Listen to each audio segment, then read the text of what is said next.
had tons of people write an offer and they put an expiration date, right?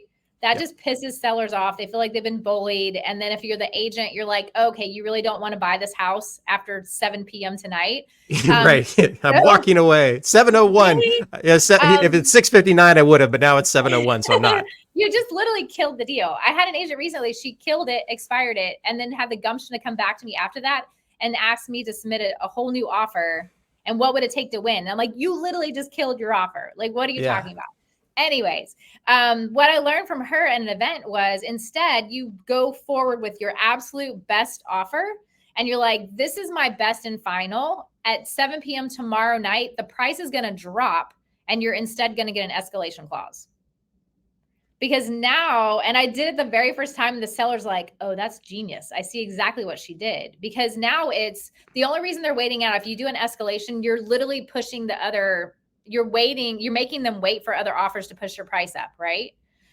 You're incentivizing them to wait. If you put an offer with an escalation, you are incentivizing them to wait for other offers. Interesting. Okay.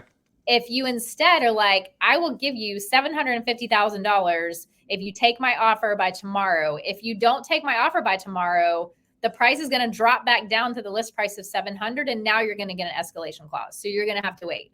So the seller has to gamble. Well, oh shoot, like I know what I could have. Yeah. And one of the first times I did it, the seller, I happen to know that house did not show as well in person as it did online because I toured it.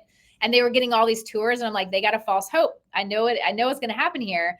And the owner was like, dang, that was genius. I see what she did, but we're going to play the gamble. My client ended up getting that house for significantly less than we were going to because they waited.